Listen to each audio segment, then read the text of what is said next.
আসসালামু আলাইকুম দর্শক। কানের ভেতরে খৈল জমে শক্ত হয়ে যাওয়া এটি একটি কমন সমস্যা। যে কোনো বয়সেই এই সমস্যাটি হতে পারে।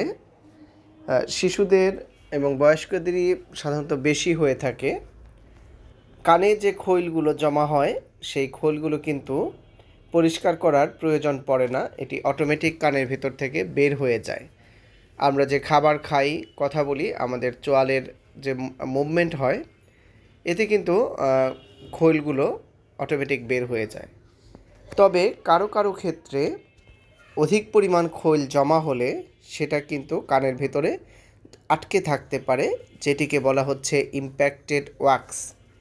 ইম্প্যাক্টেড ওয়াক্স যদি হয় তাহলে যে সমস্যাগুলো হতে পারে, কানে তীব্র ব্যথা হতে পারে, জ্বর হতে পারে, কান বন্ধ হয়ে মাথা ব্যথা হতে পারে, কানের কম শুনতে পারে, এই সমস্যাগুলো হতে পারে।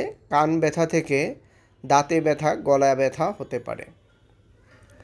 এই সমস্যার সমাধানের জন্য আমরা প্রথমত খুব যদি বেশি শক্ত খৈল থাকে তাহলে সেটিকে নরম করার জন্য অলিভ অয়েল বা অন্যান্য নরম করার ঔষধ বাজারে পাওয়া যায়, সেগুলো ব্যবহার করে থাকি।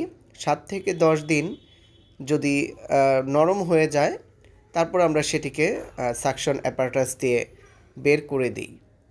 আবার কারো কারো ক্ষেত্রে সাকশন দেওয়ার প্রয়োজন পড়ে না, ওষুধের মাধ্যমে এটি লিকুইড হয়ে অটোমেটিক বের হয়ে যায়।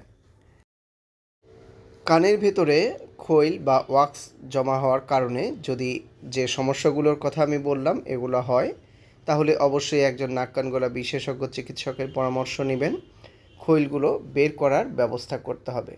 তবে রাস্তাঘাটে দেখবেন যে বিভিন্ন ধরনের কেমিক্যাল ব্যবহার করে কিছু মানুষ এই কান পরিষ্কার করে দেয়। এই কাজটি অবশ্যই করবেন না। এখানে তারা বিভিন্ন ধরনের ক্ষার জাতীয় পদার্থ ব্যবহার করে থাকে, সেগুলো কিন্তু কানের পর্দার ক্ষতি করে থাকে এবং কানের ভেতরের যে চামড়া সেই চামড়ারও কিন্তু ক্ষতি করে থাকে। এমনকি আপনার কানের পর্দা ছিদ্রও হয়ে যেতে পারে। এজন্য এই ধরনের চিকিৎসা থেকে বিরত থাকবেন। অবশ্যই একজন নাক কান গলা বিশেষজ্ঞ চিকিৎসকের পরামর্শ নেবেন, সেই অনুযায়ী ব্যবস্থাপত্র গ্রহণ করবেন। সবাইকে ভিডিওটি দেখার জন্য অনেক অনেক ধন্যবাদ।